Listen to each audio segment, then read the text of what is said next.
marka ugu horeysa ummadda Soomaaliyeed meel kasta oo joogaan waa salaamayaa. Salaan kadib ciidanka xoogga dalka Soomaaliyeed uu nabad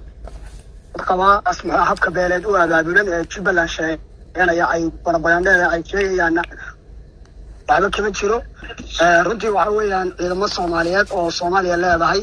inay magaraysa isku dhintaan oo wiilal Soomaaliyeed ay isku dhintaan inta kaliya maana waxay irinay ciidanka xoogga dalka Soomaaliyeed uu nabad qabaa. أنا وحويان أيضا كيان كوب احتراء ميلان محادين أيضا محادين كي يقول ده بحيانا متشرو لما كان هبك قبيل وهذا بلن Jubbaland شيئا أنا كنت وحويان وحياما أي بربيان هذا الشيء يعني وحبك متشرو أيضا كحوجة الصوماليين ونكسي هاي أيضا كديجان كشرفت برنا كنت وحويان كسياسة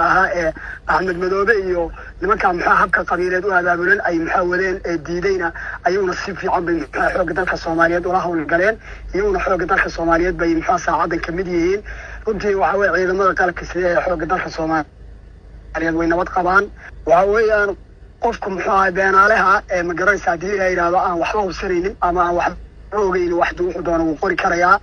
وحوي معها ماركتي إذا كا وحوي حوجة الصوماليين بالشوجا إذا كحوجة الصوماليين مجرد سعدين وإلى عليه أنا يقارن ماذا الصوماليين ويل معها الصوماليين كل إنسان marka waxaas wax la kaba jiraan weey anu ciidankayga dhex jooga ciidankaygu waa nabad ciidanka deegaanka diiday muxuu ahaay habka qabiileed ee uu waxa uu abaabulay Axmed Madoobe ee geesiyaashaana way nala joogaan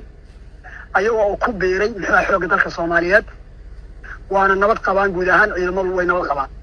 runtii waxa weey ciidanka qaranka Soomaaliyeed meeshaas waxa uu uga baxay waxa weey in dhiig muxuu ummad Soomaaliyeed ay isku daalato Soomaaliyeed islayso asagoo taam waxay ilaalinayo ciidanku weeyaan wax kale oo meesha uga baxay ma jiro